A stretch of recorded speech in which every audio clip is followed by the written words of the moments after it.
Good evening and welcome to Power Praise Fellowship's Thursday night Bible study. My name is Dominique Gomez. I'm going to be your facilitator this evening. We're going to start the evening off with some introductions. I just introduced myself, but there's a little bit of twist into our introductions tonight, so I'm going to get started. This is Nick Gomez. Mm-hmm. He is a third grade teacher, and his favorite color is anything neon, right? Yes, that's correct. Third grade. Actually having a lot of fun teaching that grade. So, but I've taught also in high school and middle school, all that good stuff. But third grade, I'm telling you, that's where it's at. Over here, we have J. Longoria, or as many know as Mr. Longoria. He's a special ed teacher. He is also a basketball coach. I sound like an announcer, I feel like. He's also a basketball coach out of Deming High School. His favorite color, how ironic, it's red and black. So, I guess it's plural, two colors. Two colors. I have two colors, two favorite colors. Two favorite colors. Not one, two. And, well, thank you for being here. And I'm going to introduce Dom. She introduced herself already. So if you didn't hear it, it's Dominique Gomez. Mm-hmm. And she works in marketing. I do. And her favorite color is purple. Purple. Always liked purple. Awesome. So now that you know about us and what we do and our favorite colors, we're going to push it a little bit further. We're going to start with our icebreaker. And I asked the panel, the two very fine gentlemen at my sides, if they could work any job in the world for one day, what job would they choose and why? So you want me to go first then? You're yes, looking over I'm here? looking at you. So for me, I picked an avalanche forecaster. Those are pretty cool, right? They basically assess like the dangers and the risks of potential avalanches, right? Mm-hmm. And then like after they assess them, they may help determine if a controlled avalanche is necessary. Oh. So if that is necessary, what they use is TNT. Yeah. So like I'm glad you said one day, because I think I'd like to do this, maybe one time, but it's a danger. So definitely my interest is there. And I can probably speak for every person watching this. They wouldn't have thought you would pick avalanche forecaster, but you couldn't pick Rockstar because you kind of do that on Sundays anyways. Okay. You couldn't pick, thanks for the plug. Police officer because you've kind of done that already too. Yeah. You've kind of been all over the place. I have. So avalanche forecaster. Yep, all that's right, it. awesome. I'm sticking to it. JD, what would you pick? So mine is, might be strange, but working at SeaWorld.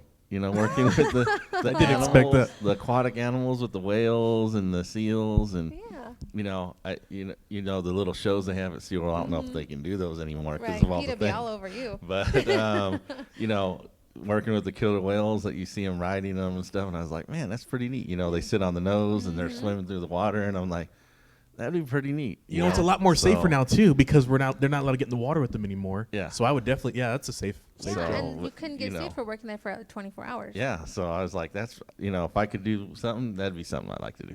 Awesome. Mine is probably, I don't want to be looked at as a dark person, but I would want to work in a mortuary for 24 hours. Okay. It's quiet. I know. Crickets. If we had a cricket noise, it'd be playing right now. I don't know. It's That's just a downer, always but it's okay. Go. It's not necessarily a downer. It's always fascinated me, the whole process of what happens. So, yeah, we won't go into that anymore. But, yes, I would choose to work in a mortuary for 24 hours. But I know I'm not the only one. There's got to be more people with that kind of interest. I'm sure. Fair enough. Anyways, moving on. I'm so proud to be facilitating our first Bible study for the month of March. I can't believe we're already in March.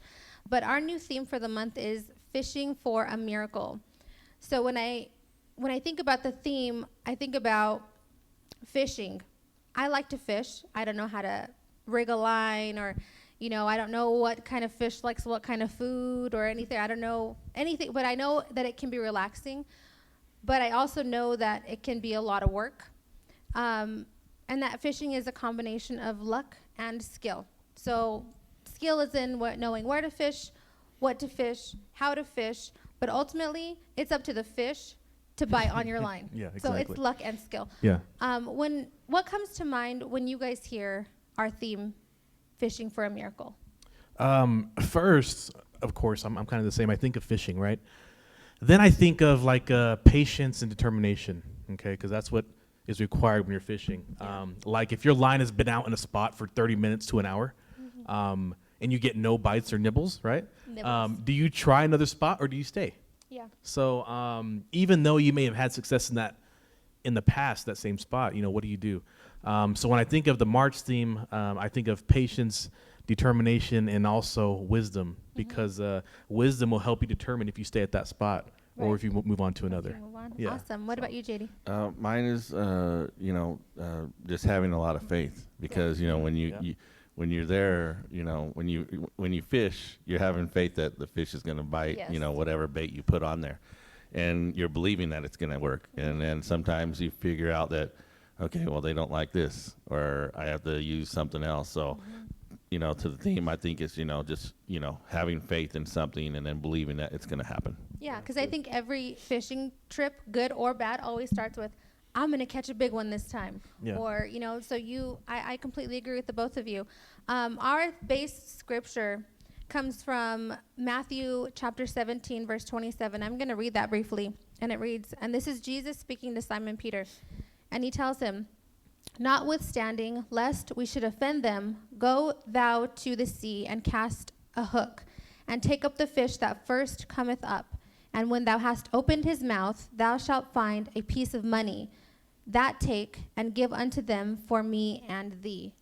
Nick, after reading our base scripture, do you think that there's a specific reason why Jesus sent Simon Peter to go and catch that fish? Yeah, well, first, Peter was he was a legit fisherman, right? He's legit. This was his livelihood. This was his living. So he had went to catch fish numerous times, right? As people, we learn skills and knowledge of things that interest us or that provide benefits, right? As we continue to learn these skills, we know what to expect throughout time. So, for example, I play a few instruments, right? When I pick up the guitar and I strum a C chord, I expect to hear the C chord, right? Yeah. It would be like God telling me, you're going to strum a C chord, but instead of a C chord, you're going to be hearing a solo that is face melting and it sounds like the guitar is talking, right? That'd be There you crazy go. because I've done this, so Yeah. I know what to expect. So I think that Jesus did this to show Peter that he was the Son of God, Right. and this is something that he was totally out of the ordinary. So Yeah. that's why I think he had him do that. Yeah, and I think that it's important to point out that he could have sent anyone else, and that kind of, finding that fish with that coin in its mouth could have been like, no big deal, what luck. But he sent Simon Peter specifically because after catching thousands and thousands of fish throughout this man's lifetime up until this point, he could probably count on one hand the valuables that he's found. Because we can assume that if Peter caught him, he gutted him. He caught more trash mixed in with these fish. So to find something of value in such a dirty place, fish, when you gut it, it's not pretty. How amazing. And he didn't even have to do a lot of work. He just had to simply open the fish's mouth and pick out the coin. Exactly. That's amazing. JD, can you give us an example, big or small, of an unexpected miracle in your life? It might not be like a miracle to other people's, but I think, the opportunity to get my education, I find that as a miracle because it was later on in life, in my 30s. I had the opportunity to do it as a younger, but I chose not to. And I think it was a miracle, just where I was financially and stuff to further my education and get my degree and to better my life and my kids' life. So I consider that as a miracle because there was times I was stressed and struggling during, trying to get my education.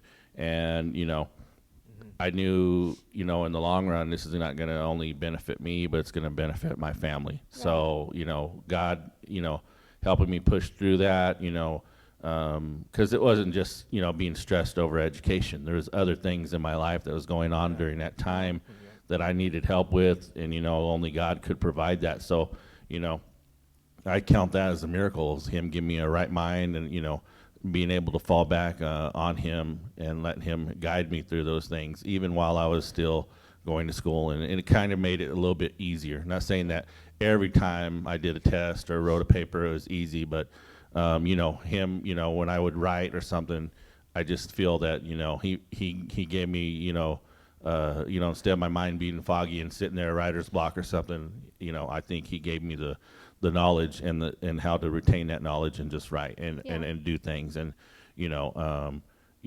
at times, sometimes we feel like, going to school, how's that a miracle? But, to each person's Right. different, Mhm. I'm not saying that, if he's healed you of, back problems and stuff, that's not important, but I mean, he does a miracle for everybody in different ways. Yeah, absolutely.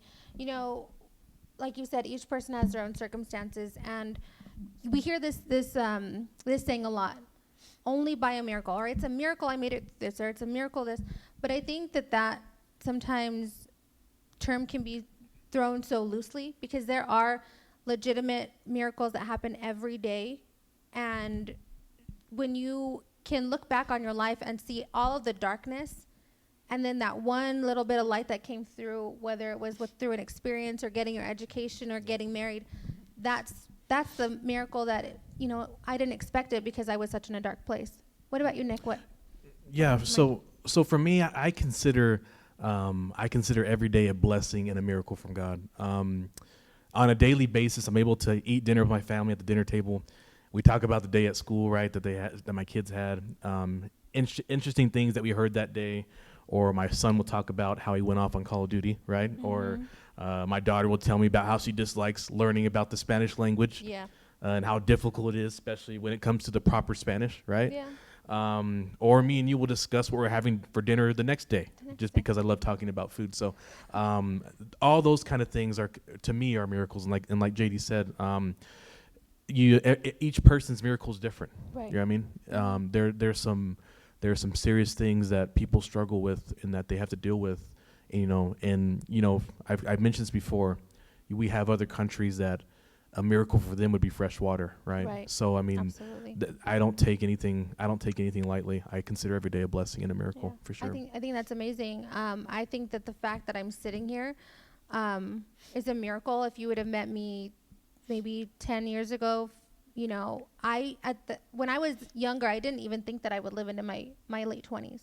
I couldn't see a future for myself, and I was in such a dark place, and it took, picking myself back up and going to church, not even for myself, but really just to see my sister, which is why I started going to church in Deming.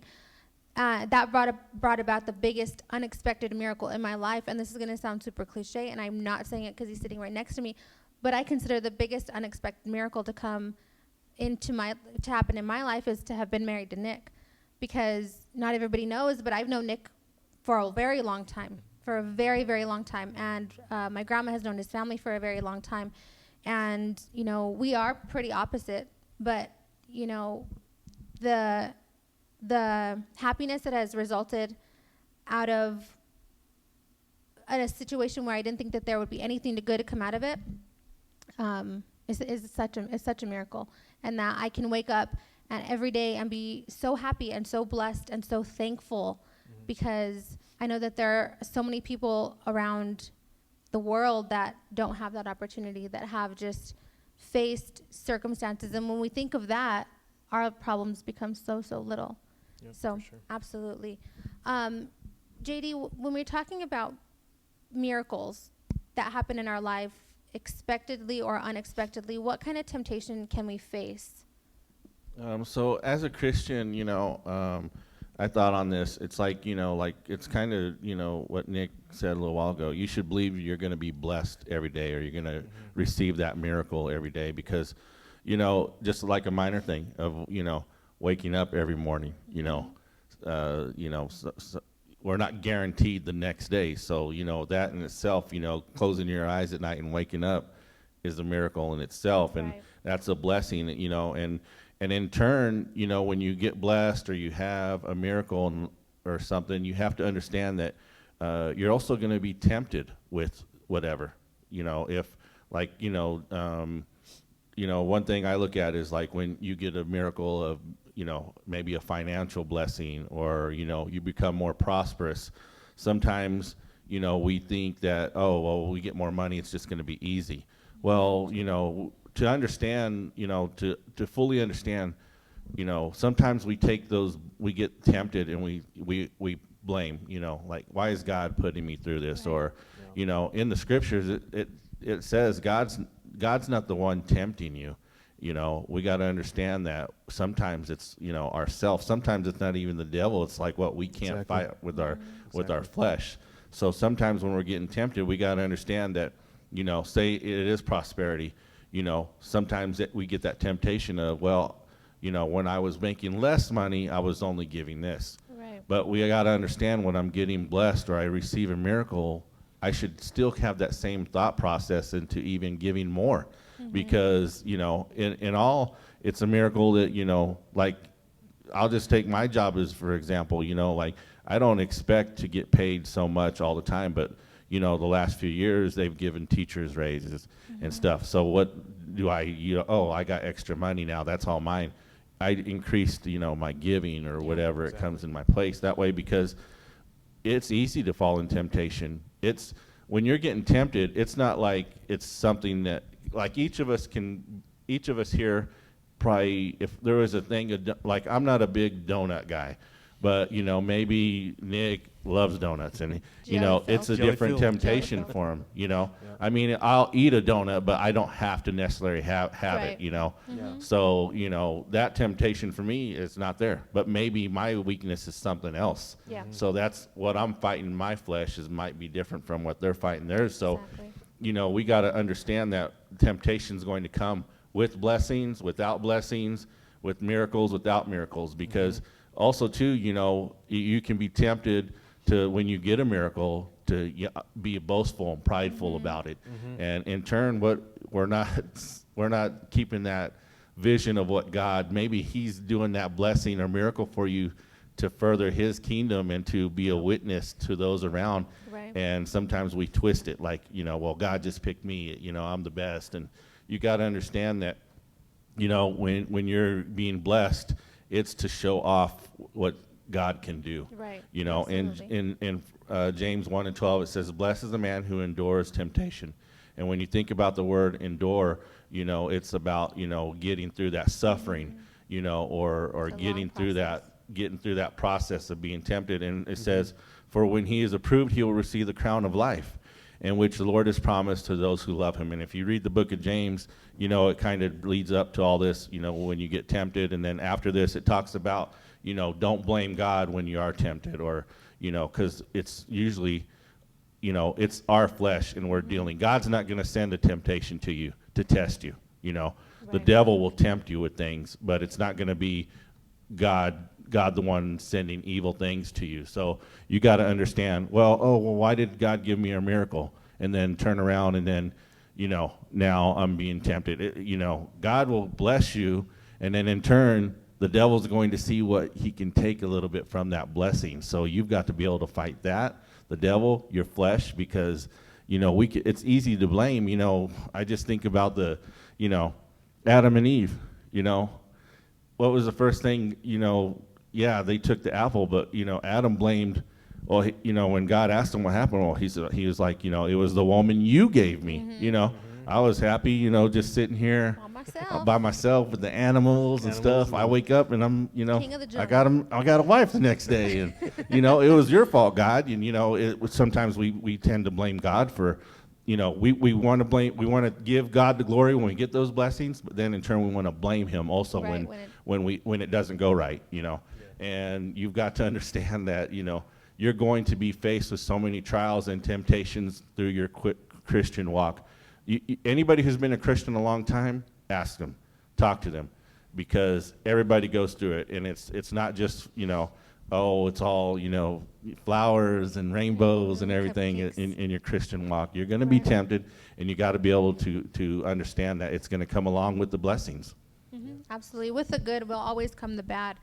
And I think that because our body is flesh, sometimes when we do get those unexpected miracles or those unexpected blessings, sometimes we can become prideful, and we can say, this is something that I did. You know, I got, you know, Peter could have been at that had Jesus not told him that coin was going to be in the fish's mouth, and he would have found it on his own, he could have been like, oh, wow, what luck.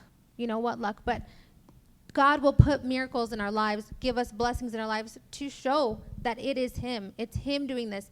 And the Bible tells us give thanks to God in all circumstances, when the miracles happen, when the blessings come, and when they don't. You know, I think that if there's anybody who's taught me more about how much pride can be a stumbling block, it's you. You know, you always mention pride, and that, you know, it is a hard thing to lay down. It can really,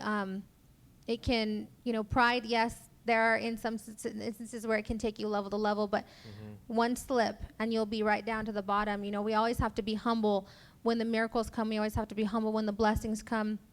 Be thankful, and know that, you know, what God gives, he will take away. And sometimes it's to bless us more, but sometimes it's just to put us back in our place and to correct us.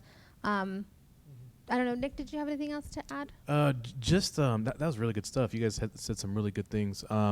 I think as a Christian, it's scary. It's scary when you already have salvation, you have knowledge of God. It's a scary place to be when you get a blessing, get a miracle, and you forget where that came from. Yes. That is a scary place to be, and that's there's things that can happen. God can check you, and you'll realize quick that, you know what, you're not as hot as what you thought you were, right. You know, stuff like that. And, you know, as far as myself, I never like to bring up education, because the education I do have is it don't mean jack unless I have a relationship with God. Right. And that's what has got me through. That's what Right. has allowed me to enjoy things in this life, right?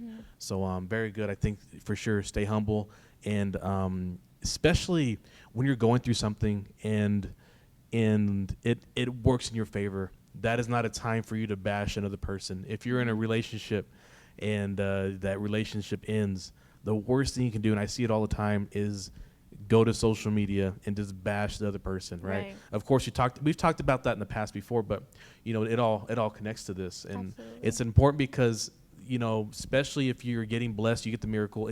Of course, you may be tempted to talk about it or tempted to rub it in somebody's face, but all it does is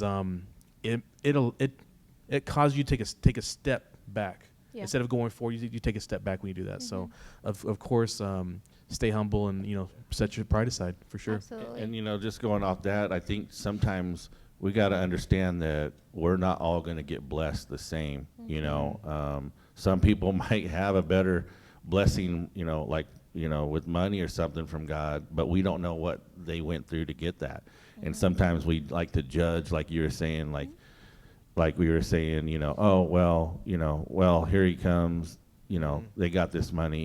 It's like, you know, well, maybe God understands that you can't go through that. You can't get that. And the way you act, like, you know, you're not being humble, like he said. And sometimes we want to judge other ministries and judge other ministers and stuff like that, and churches. And we got to get away from that. We got to understand that God deals with everybody as an individual. He doesn't, you know, oh, because you go to Power Praise Fellowship, this is how everybody is judged by God. No, it's different for each and individual. And, you know, just like, you know, Nick was saying, you got to understand is being humble. Whatever God's blessing you take it as a, you know, it is a miracle, and it's something you should be thankful for, more than being like we want to be prideful. Oh, well, he gave me this. Look at this, guys. Everybody look at this. And, you know, God can take things away just as fast as he gives them. Exactly. One more thing to that. You know, I was talking to my daughter, Destiny, the other day, and it's been awesome because I've seen a transition to her as far as like her actually reading the Bible on her own and studying stuff. And we were talking about kind of like miracles and stuff. And I told her, I said, a lot of people look to miracles, right? But our miracle is our ability to function. Like, that's a miracle in itself. Absolutely. The ability to get up, to go work, to go get it. Basically, that's what I tell her. That's the miracle. So the other stuff is just excuses. I mean, of course, God can instantly bless us. Yeah. Do that. But a lot of times, what I learned is we got to put the work in. Oh yeah. And that's the miracle in itself. Faith without works is dead. Exactly. That's what the Bible says. Faith without works is dead.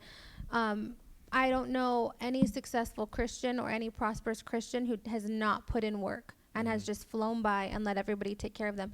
It does take work. You know, Simon Peter went to that river knowing that he was going to find money, but he knew what he had to do with that money he found. Jesus specifically told him that it was to go and pay taxes. You know, taxes that Jesus didn't owe, but that was what Simon Peter was to do with that money. Yeah. what would have happened, do you think, if you would have spent it on a camel or, whatever they would buy back then, that would defeat the purpose of that miracle. No, when you receive your miracle, we have to know what to do with it right after that. And sometimes it's to bless somebody else. Yeah, and what I like, it tells him that he went fishing, and if you fished, you just don't throw your rod out there and it just gets on. Right. So it doesn't tell the timetable, but I think as Peter, being that was his profession, he knew, it's not just going to happen like that. And I'm sure that, if he would have sent, one of the tax collector, Matthew, or someone else, they would have been like, I thought Jesus, I put it in here. How come it's not catching so fast? So sometimes you have to understand, too, when you're put in a different position, that you got to understand how it works around and how long it's going to take. Because blessings, like you said, can happen instantly, or it can take a while to get there or get your miracle. And so you got to have that patience with God. They have to manifest. So, well, I think we've had some really great conversation. I know we've probably filled your mind with a lot of things to think of. Sure. If you have not read the book of Matthew, if you've not started reading the Bible, the book of Matthew is such a great place to start, because it really does lay out, the beginning of Jesus, his ministry, his miracles, his teachings. It lays out kind of the foundation of how he wants us to live and how to treat others. So I really do encourage you, go back and read these scriptures, read the entire chapter if you can, because as you read, you'll receive and you'll be blessed. And what we're saying up here, if it makes no sense now, it will, I promise. We're going to go ahead and move on to the next best part of our Bible study, and that's going to be the tithes and offerings. On your screen, there's going to be a number, text to give. That number is 575-223-1630. Is that memorized? No, I have it written down. Oh, okay. You and Nelly, they're tricky. Yeah, I was like Ryan last week. It's somewhere on there. I saw. Good luck. Yep, right here. I wrote it down this time.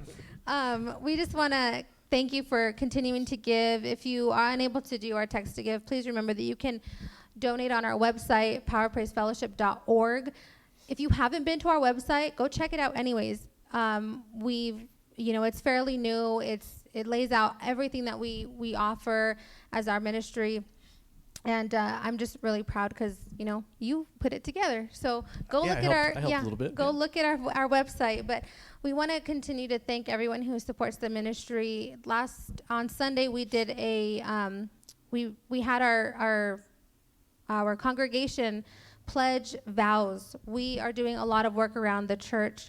We are working on our nursery. We are trying to expand a foyer. We are trying to build new bathrooms that meet those ADA standards. And I'm proud to announce that we have $26,200 pledged that will be paid throughout this year. So if you're interested in giving into something that's going to last so much longer than any other investment that you can make, we're investing into the kingdom of God. Please, I would encourage you to do so. You can't see a return on investment until that initial investment is made. We want to thank you for continuing to give to our children's and our youth ministry. Our teachers do amazing work with our kids. Our youth leaders, they just had an amazing trip to watch a movie together. And, sometimes it's not even about the activity. It's about the fellowship that they have together. Mm-hmm. So good things going on at Power Praise Fellowship. This is probably a first, but we really don't have any announcements as of today.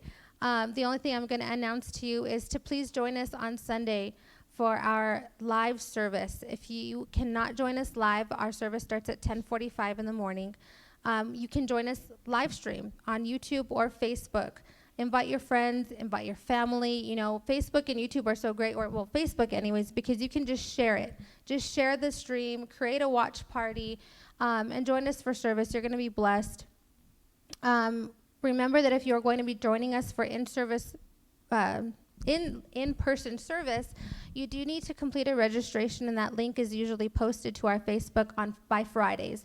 So look on our Facebook page for that link. Get you and your family and anyone that you love registered. Thank you guys for joining me tonight. I really appreciate it.